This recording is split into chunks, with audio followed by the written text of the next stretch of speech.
In today's media landscape, where so many shows rely on over-exposition and spelling out every decision a character makes, Primal stands on its own.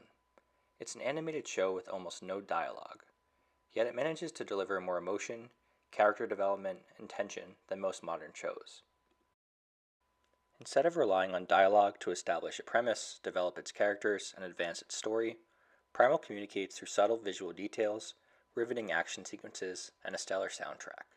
Never coddling the viewer with verbal exposition, the show trusts the audience to pay attention and follow along on the story without needing every emotion or plot point explained through dialogue. In this way, Primal is a real good example of how to show instead of tell a story. Having just finished Season 1, I honestly felt like the show stands on its own as a masterclass in how to do visual storytelling. I walked away completely immersed with a real appreciation for its artistry and ambition. The central premise of Primal is quite simple. An unlikely bond forms between a prehistoric man, Spear, and a dinosaur, Fang, after they both suffer the loss of their children in the brutal natural world they live in. Around every corner of this prehistoric setting, there's a new threat, and the show constantly builds tension around just how hostile and unforgiving nature can be. It's very much survival of the fittest, and it's that shared awareness, along with the constant danger they face, that slowly brings Spear and Fang together as a team.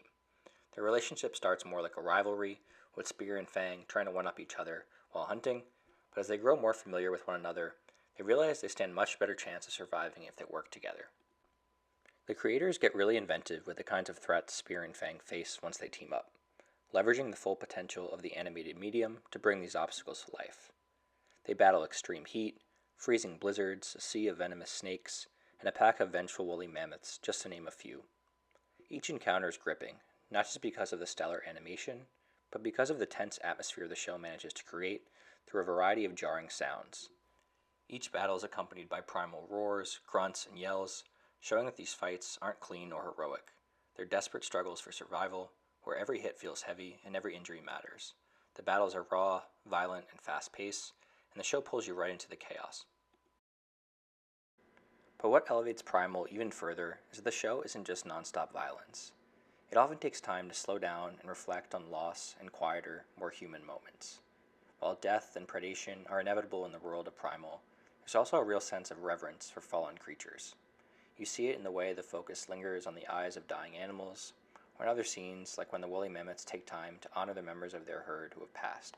No dialogue is needed, but the herd bands together and has a silent vigil for their elder mammoth that was killed, and it communicates a palpable sense of grief and loss.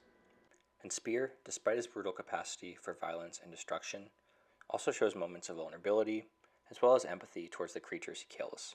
There's no dialogue spelling this out.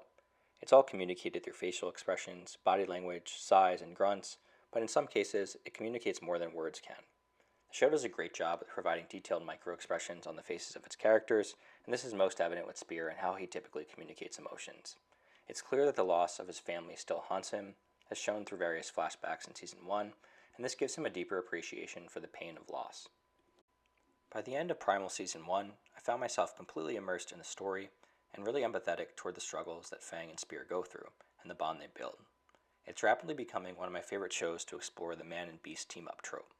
And without any dialogue, the show can reach a state of flow and immersion that almost feels entrancing at times, something a lot of modern shows, which are packed with constant, choppy verbal exchanges, rarely achieve. If you haven't checked it out yet, I can't recommend it enough. I'll definitely be back with some more videos on Primal as I work my way through the later seasons. Thanks for watching.